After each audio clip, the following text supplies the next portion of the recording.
ओम नमः शिवाय। सुनते हैं आगे की कथा। नंदकिशोर कहते हैं, तदंतर वे दोनों ब्रह्मा और विष्णु भगवान शंकर को प्रणाम करके दोनों हाथ जोड़ उनके दाएं बाएं भाग में चुपचाप खड़े हो गए। फिर उन्होंने वहां साक्षात प्रकट पूजनीय महादेव जी को श्रेष्ठ आसन पर स्थापित करके पवित्र पुरुष वस्तुओं द्वारा उनका पूजन किया। दीर्घकाल तक अविकृत भाव से सुस्थिर रहने वाली वस्तुओं को पुरुष वस्तु कहते हैं और अल्पकाल तक ही टिकने वाली क्षणभंगुर वस्तुएं प्राकृतिक वस्तु कहलाती है। इस तरह वस्तु के ये दो भेद जानने चाहिए। हार, नुपुर, केयूर, किरीट, मणिमय, कुंडल, यज्ञोपवीत, उत्तरीय वस्त्र, पुष्पमाला, रेशमी वस्त्र, हार, मुद्रिका, पुष्प, तांबूल, कपूर, चंदन एवं अंगूर का अनुलेप, धूप, दीप, श्वेत शस्त्र, व्यंजन, ध्वजा, चंवर तथा अन्य दिव्य उपहार द्वारा जिनका वैभव वाणी और मन की पहुंच से परे था, जो केवल पशुपति के ही योग्य थे और जिन्हें पशु कदापि नहीं पा सकते थे, उन दोनों ने अपने स्वामी महेश्वर का पूजन किया। सबसे पहले वहां ब्रह्मा और विष्णु ने भगवान शंकर की पूजा की। इससे प्रसन्न हो भक्ति पूर्वक भगवान शिव ने वहां नम्र भाव से खड़े हुए उन दोनों देवताओं से मुस्कुराकर कहा। महेश्वर बोले, पुत्रों, आज का दिन एक महान दिन है। इसे तुम्हारे द्वारा जो आज मेरी पूजा हुई है, इसमें मैं तुम लोगों पर बहुत प्रसन्न हूँ। इसी कारण यह दिन परम पवित्र और महान से महान होगा। आज की यह तिथि शिवरात्रि के नाम से विख्यात होकर मेरे लिए परम प्रिय होगी। इसके समय में जो मेरे लिंग आकृति से रहित निराकार स्वरूप के प्रतीक वेर की पूजा करेगा, वह पुरुष जगत की सृष्टि और पालन आदि कार्य भी कर सकता है। जो शिवरात्रि को दिन रात निराहार एवं जितेंद्रिय रहकर अपनी शक्ति के अनुसार निश्चल भाव से मेरी यथोचित पूजा करेगा, उसको मिलने वाले फल का वर्णन सुनो। 1 वर्ष तक निरंतर मेरी पूजा करने पर जो फल मिलता है, वह सारा फल केवल शिवरात्रि को मेरा पूजन करने से मनुष्य तत्काल प्राप्त कर लेता है। जैसे पूर्ण चंद्रमा का उदय समुद्र की वृद्धि का अवसर है, उसी प्रकार यह शिवरात्रि तिथि मेरे धर्म की वृद्धि का समय है। इस तिथि में मेरी स्थापना आदि का मंगलमय उत्सव होना चाहिए। पहले में जब ज्योतिर्मय स्तंभ रूप से प्रकट हुआ था, वह समय मार्गशीर्ष मास में आद्रा नक्षत्र से युक्त पूर्णमासी या प्रतिपदा है। जो पुरुष मार्गशीर्ष मास में आर्द्रा नक्षत्र होने पर पार्वती सहित मेरा दर्शन करता है अथवा मेरी मूर्ति या लिंग की ही झांकी करता है, वह मेरे लिए कार्तिकेय से भी अधिक प्रिय है। उस शुभ दिनों को मेरे दर्शन मात्र से पूरा फल प्राप्त होता है। यदि दर्शन के साथ साथ मेरा पूजन भी किया जाए तो इतना अधिक फल प्राप्त होता है कि उसका वाणी द्वारा वर्णन नहीं हो सकता। वहां पर मैं लिंग रूप से प्रकट होकर बहुत बड़ा हो गया था। अंततः उस लिंग के कारण यह भूतल लिंग स्थान के नाम से प्रसिद्ध हुआ। जगत के लोग इसका दर्शन और पूजन कर सके, इसके लिए यह अनादि और अनंत ज्योतिया स्तंभ अथवा ज्योतिर्मय लिंग अत्यंत छोटा हो जाएगा। यह लिंग सब प्रकार के भोग सुलभ कराने वाला तथा भोग और मोक्ष का एकमात्र साधन है। इसका दर्शन, स्पर्श और ध्यान किया जाए तो यह प्राणियों को जन्म और मृत्यु के कष्ट से छुड़ाने वाला है। अग्नि के पहाड़ जैसा जो था, यह शिवलिंग यहाँ प्रकट हुआ है। इसके कारण यह स्थान अरुणाचल नाम से प्रसिद्ध होगा। यहाँ अनेक प्रकार के बड़े बड़े तीर्थ प्रकट होंगे। इस स्थान में निवास करने या मरने से जीवों का मोक्ष तक हो जाएगा। मेरे 2 रूप है, सकल और निष्कल। दूसरे किसी के ऐसे रूप नहीं है। पहले मैं स्तंभ रूप से प्रकट हुआ, फिर अपने साक्षात रूप से ब्रह्म भाव मेरा निष्कल रूप है और महेश्वर भाव सकल रूप है। ये दोनों मेरे ही सिद्ध रूप है। मैं ही पर ब्रह्म परमात्मा हूँ। कलायुक्त और अकल मेरे ही स्वरूप है। ब्रह्म रूप होने के कारण मैं ईश्वर भी हूँ। जीवों पर अनुग्रह आदि करना मेरा कार्य है। ब्रह्मा और केशव में सबसे बहुत और जगत की वृद्धि कराने वाला होने के कारण ब्रह्म कहलाता हूँ। सर्वत्र समरूप से स्थित और व्यापक होने से मैं ही सबका आत्मा हूँ।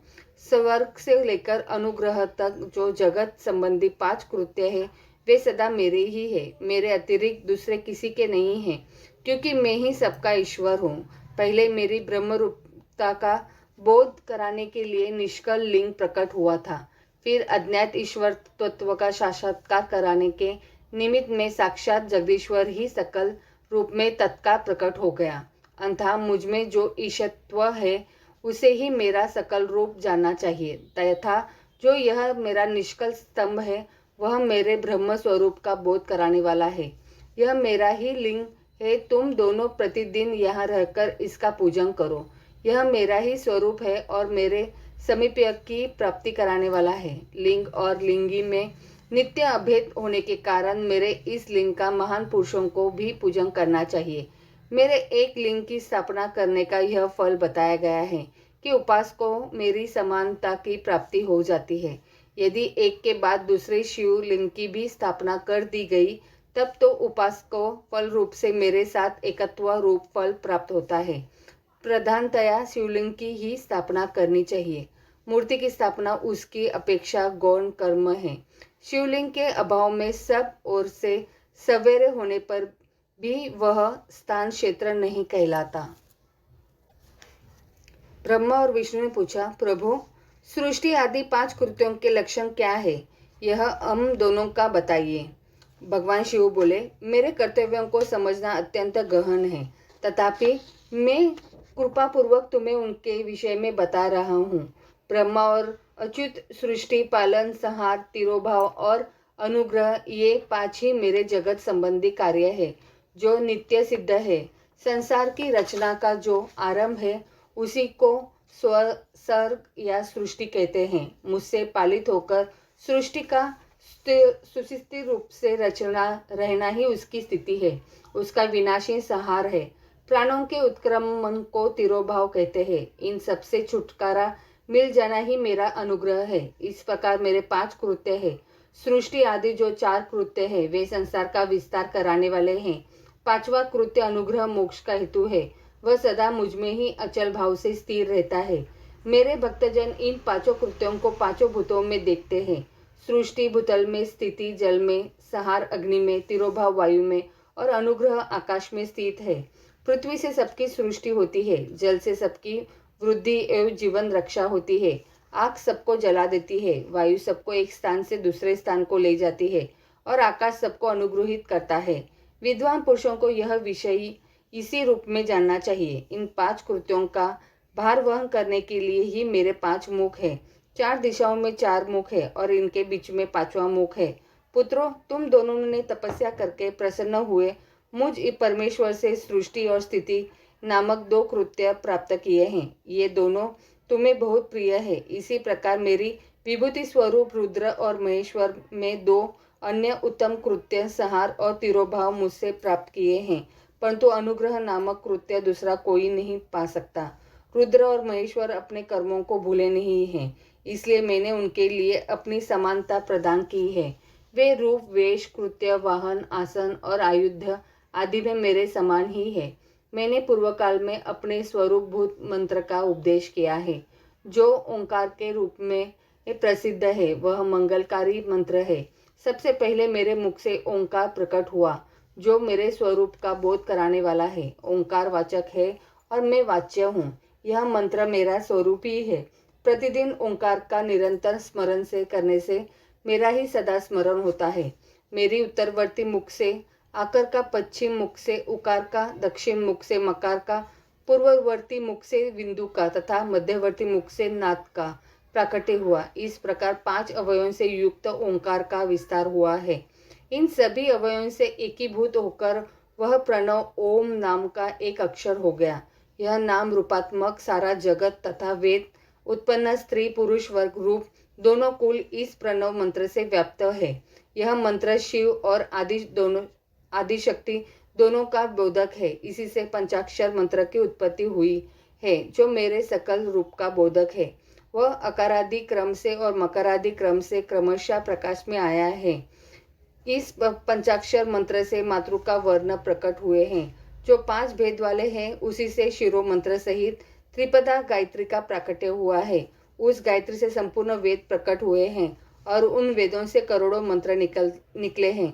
उन मंत्रों से भिन्न भिन्न कार्यों की सिद्धि होती है, परंतु इस प्रणव एवं पंचाक्षर से संपूर्ण मनोरथ की सिद्धि होती है। इस मंत्र समुदाय से भोग और मोक्ष दोनों सिद्ध होते हैं।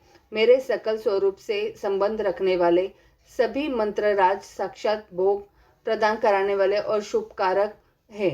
नंदिकेश्वर कहते हैं, तदंतर जगदम्बा पार्वती के साथ बैठे हुए गुरुवर महादेव जी ने उत्तराभिमुख बैठे हुए ब्रह्मा और विष्णु को पर्दा करने वाले वस्त्र से आच्छादित करके उनके मस्तक पर अपना कर कमल रखकर धीरे धीरे उच्चारण करके उन्हें उत्तम मंत्र का उपदेश किया।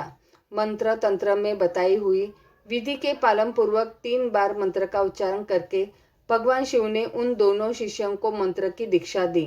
फिर उन शिष्यों ने गुरु दक्षिणा के रूप में अपने आप को ही समर्पित कर दिया और दोनों हाथ जोड़कर उनके समीप खड़े हो उन देवेश्वर गुरु का स्तवन किया। ब्रह्मा और विष्णु बोले, प्रभु आप निष्कल रूप है, आपको नमस्कार है। आपका निष्कल तेज से प्रकाशित होते हैं, आपको नमस्कार है। आप सबके स्वामी हैं, आपको नमस्कार है। आप सर्वात्मा को नमस्कार है, अथवा सकल स्वरूप आप महेश्वर को नमस्कार है। आप प्रणव के वाचर्थ है, आपको नमस्कार है। आप प्रणव लिंग वाले हैं, आपको नमस्कार है। सृष्टि पालन संहार तिरोभाव और अनुग्रह करने वाले आपको नमस्कार है। आपके 5 मुख है, आप परमेश्वर को नमस्कार है। पंच ब्रह्म स्वरूप 5 कृत्य वाले आपको नमस्कार है। आप सबके आत्मा है, ब्रह्म है। आपके गुण और शक्तियां अनंत है, आपको नमस्कार है। आपके सकल और निष्कल 2 रूप है। आप सद्गुरु एवं शंभु है, आपको नमस्कार है। इन पद्मों द्वारा अपने गुरु महेश्वर की स्तुति करके ब्रह्मा और विष्णु ने उनके चरणों में प्रणाम किया। महेश्वर बोले, आद्रा नक्षत्र से युक्त चतुर्दशी को प्रणव का जप किया जाए तो वह अक्षय फल देने वाला होता है। सूर्य की संक्रांति से युक्त महाआद्रा नक्षत्र में एक बार किया हुआ प्रणव जप कोटि गुने जप का फल देता है। मृगरा शिरा नक्षत्र का अंतिम भाग तथा पुनर्वसु का आदि भाग पूजा ओम और तर्पण आदि के लिए सदा आद्रा के समान ही होता है, यह जानना चाहिए। मेरा या मेरे लिंग का दर्शन प्रभात काल में ही प्रातः और संगव काल में करना चाहिए। मेरे दर्शन पूजन के लिए चतुर्दशी तिथि निश्चित व्यापिनी अथवा प्रदोष व्यापिनी लेनी चाहिए, क्योंकि परिवर्तिनी तिथि से संयुक्त चतुर्दशी की ही प्रशंसा की जाती है। पूजा करने वालों के लिए मेरी मूर्ति तथा लिंग दोनों समान है, फिर भी मूर्ति की अपेक्षा लिंग का स्थान ऊंचा है। इसलिए मुमुक्ष पुरुषों का चाहिए कि वे वेर से भी श्रेष्ठ समझकर लिंग का ही पूजन करें। लिंग का ओमकार मंत्र से और वेर का पंचाक्षर मंत्र से पूजन करना चाहिए। शिवलिंग की स्वयं ही स्थापना करके अथवा दूसरों से भी स्थापना करवाकर उत्तम द्रव्य में उपचारों से पूजा करनी चाहिए। इससे मेरा पद सुलभ हो जाता है। इस प्रकार उन दोनों शिष्यों को उपदेश देकर भगवान शिव वही अंतर्ध्यान हो गए। आगे की कथा अगले अध्याय में। तो बोलो प्रेम से हर हर महादेव।